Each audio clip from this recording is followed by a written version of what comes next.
ఆలోచించలేదా హైడ్రాని? నిన్న ఎవరో విల్లాలో చెప్తున్నారు మేము 150 కోట్లు ప్రభుత్వానికి ట్యాక్స్ కట్టినామని చెప్తున్నారు. ఇప్పుడు ప్రభుత్వానికి 150 కోట్లు ట్యాక్స్ కట్టిరంటే ఆ విల్లాలో ప్రభుత్వం మీద ఉందనే భరోసా కదా. ప్రభుత్వం యొక్క ప్రాథమిక బాధ్యత ఏంటి? తాగునీరు, సురక్షితమైన తాగునీరు, బేసిక్ ఇన్ఫ్రాస్ట్రక్చర్, మౌలిక వసతులు కల్పించడము, బయటికి వెళ్తే రోడ్డు నడవడానికి. అది మనం ఇండివిజువల్గా చేసుకోలేము, అది గవర్నమెంటే చేయాలి. వీటన్నిటికి గాను మనం పన్నులు కడుతున్నాం కదా. మరి ఇది చట్టం అందామా, న్యాయం అందామా, ధర్మం అందామా, రాజ్యాంగ పాలన అందామా, లేకపోతే నయీం పాలన అందామా? ఇప్పుడు నయీం కదా డబ్బులు ఇస్తారంటే వేసేస్తాడు, వాడికి ఏం సంబంధం లేదు. మరి ఇప్పుడు రంగనాథ్ గారు నయీం పాత్ర పోషిస్తున్నాడా, లేకపోతే రాజ్యాంగబద్ధమైన పాలన పోషిస్తున్నాడా? రేపొద్దున రంగనాథ్ గారు ఆఫీసరు, ఆయన ముఖ్యమంత్రి గారు ఏం చెప్తే అది చేయాలి. రేపు ముఖ్యమంత్రి గారు కొన్ని రోజులు అయినాక రంగనాథ్ గారిని ఉరికిచ్చి ఒకరోజు స్పీడ్ బ్రేకర్ వేసి ఆపేస్తే ఇప్పుడు కూలిపోయిన వాళ్ళ పరిస్థితి ఏంటి? నా ఇల్లు కూలిపోయింది, మీ ఇల్లు కూలలేదు. కూలిపోయినోడికి తెలుస్తుంది ఆ బాధ. కాబట్టి మానవతా దృక్పథంతో ఎంత మనం చేసినా కూడా అక్రమాలను కట్టడించడానికి కూడా ఒక పద్ధతి, ఒక సిస్టమ్ అనేది ఉండాలి. లేక్ ప్రొటెక్షన్ కమిటీ అనేది ఇది కొత్తగా వచ్చింది కాదు. గతంలో చంద్రబాబు నాయుడు గారు ముఖ్యమంత్రిగా ఉన్నప్పుడు ఇదే కాసు బ్రహ్మానంద రెడ్డి పార్క్ చుట్టూ ఆక్రమిస్తున్నారని చెప్తే లక్ష్మీపార్థ సారథి అనే ఏఎస్ ఆఫీసర్ గారిని స్పెషల్ ఆఫీసర్గా పెట్టి 7 సంవత్సరాలు ఆమెకి ఫుల్ పవర్స్ ఇస్తే ఇలా కాసు బ్రహ్మానంద రెడ్డి పార్క్ ప్రొటెక్ట్ చేసింది ఆమెనే. ఓకే. ఇప్పుడు కొత్తగా ఎన్ఫోర్స్మెంట్, విజిలెన్స్ అనేది మున్సిపల్ యాక్ట్లో ఉంది. అంటే నెరేటివ్ పర్సెప్షన్ అనేది, అంటే అప్పటికప్పుడు హంగామా, ఒక సూపర్ మ్యాన్ ఇమేజ్ తీసుకురావడం.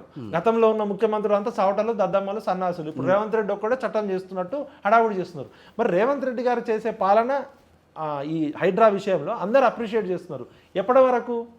పేద ప్రజలు, మధ్యతరగతి ప్రజలు చట్టబద్ధంగా, న్యాయబద్ధంగా, ధర్మబద్ధంగా అన్ని రకాల పన్నులు కట్టి పర్మిషన్ తీసుకొని వాళ్ళ ఇల్లు కూలగొడితే మరి ప్రజలు తిరగబడతారు కదా. ఇప్పుడు సినిమాలో హీరో విలన్ని కొట్టినప్పుడు అందరం చప్పట్లు కొడతాం.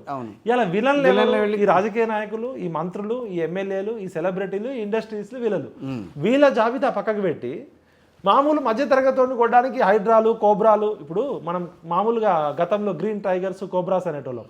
ఇది సామాన్య ప్రజల పాలిట కోబ్రానా, లేకపోతే కబ్జాదారుల పట్ల కింగ్ కోబ్రానా? ఇది కోబ్రా అవుతుందా, కింగ్ కోబ్రా అవుతుందా, లేకపోతే జీబ్రా అవుతుందా అర్థం కావట్లేదు. కానీ ఒక చట్టబద్ధత కల్పించిన తర్వాత, దాని విధి విధానాలు ఇవన్నీ చెప్పిన తర్వాత మీరు దాంట్లోకి వస్తారో లేదో మీరు చెప్పండి, మీరు తెలుసుకోండి అని చెప్పి వీటికి సంబంధించి ఒక ఎక్సర్సైజ్ అంతా చేసిన తర్వాత ఈ హైడ్రా పవర్స్ ఇవి, మీరు ఇవన్నీ ఉంటాయి అని బయటికి చెప్పి దానికి సంబంధించి ప్రజల అభిప్రాయాలు తెలుసుకుని నిజంగానే ఇదిగో ఈ మేము చేసింది తప్పే అని అన్న తర్వాత మాత్రమే కార్యాచరణకి దిగాలి. కానీ అట్లా ఎక్కడా కూడా చేసినట్టు కనిపించట్లేదు కదా. మనం ఏది చేసినా గాంధీ గారు ఏమంటారు? ఈ ప్రభుత్వాల యొక్క ప్రాథమిక బాధ్యత పేదవాడి జీవితంలో వెలుగులు నింపాలి. ఇప్పుడు అంత్యోదయ కాన్సెప్ట్ అని అంటారు దీన్ దయాళ్ ఉపాధ్యాయులు. ఈ సమాజంలో అట్టడుగున చిట్ట చివర పేదవాడి జీవితంలో వెలుగు తీసుకురావడమే ఈ ప్రభుత్వాల యొక్క ప్రాథమిక బాధ్యత అంటారు.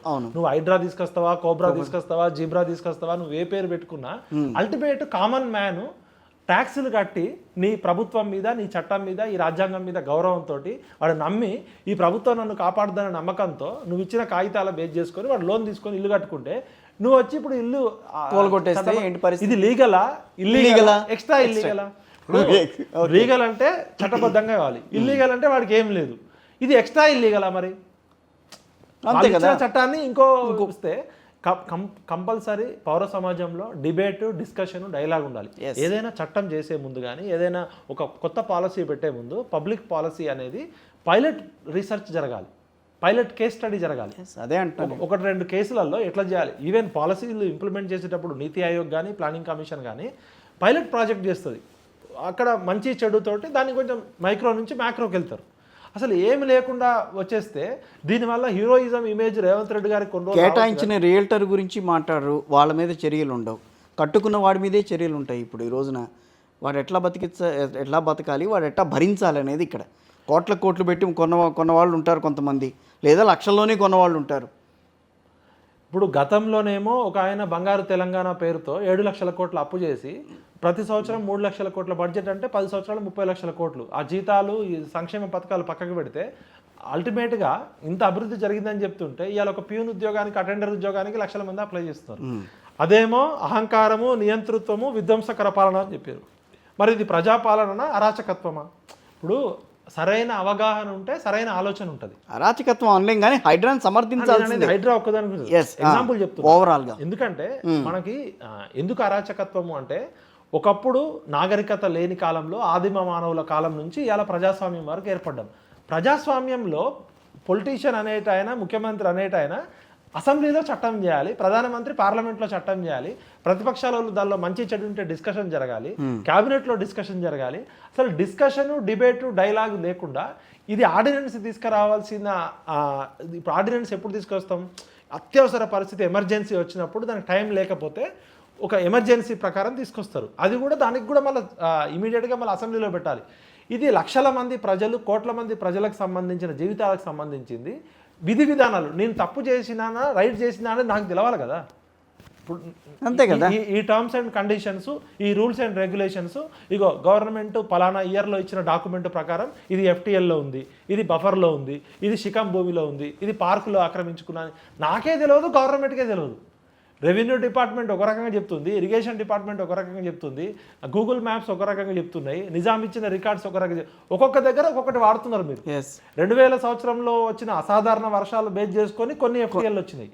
పాత నిజాం కాలం దానికి బేస్ చేసుకొని ఇంకో FTL తీసుకొచ్చారు. నిజాం కాలంలో చెరువు తవ్వినప్పుడు ఉన్న కాంటూర్స్ లెవెల్ ప్రకారం ఉన్న FTL ప్రకారం FTL అది, లేకపోతే 1974కు ముందు మీరు నిర్ణయించి FTL ని ఎవరు ఎప్పుడు ఏ రకంగా నిర్వచించారు, ఏ రకంగా తీసుకొచ్చారు బయటకు అనేది తెలియట్లా. మనకి మసబ్ ట్యాంక్ అంటారు.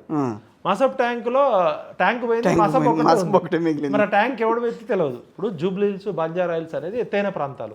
ఎత్తైన కొండ ప్రాంతాల నుంచి వర్షం పడ్డప్పుడు నీరు పల్లమేరుగా ఉన్నప్పుడు ఎక్కడ పల్లం ఉంటే అక్కడికి వస్తుంది. అర్బన్ ఏరియాలో చెరువులు నిండే స్పీడ్ వేరు, రూరల్ ఏరియాస్లో నిండే స్పీడ్ వేరు. ఒక చెరువు క్యాచ్మెంట్ ఏరియా, దాని యొక్క కెపాసిటీ అండ్ వెలాసిటీ కూడా, ఎంత స్పీడ్ చెరువు నిండుతుంది. ఇప్పుడు సిటీలో అనుకో, వర్షం పడంగానే కాంక్రీట్ జంగల్ కాబట్టి పడ్డ నీళ్ళన్నీ వచ్చేస్తాయి. అదే విలేజ్లో లేకపోతే చుట్టుపక్కల చెట్లు ఉంటాయి కాబట్టి ఆ చెట్లు కొంచెం పీల్చుకుంటాయి.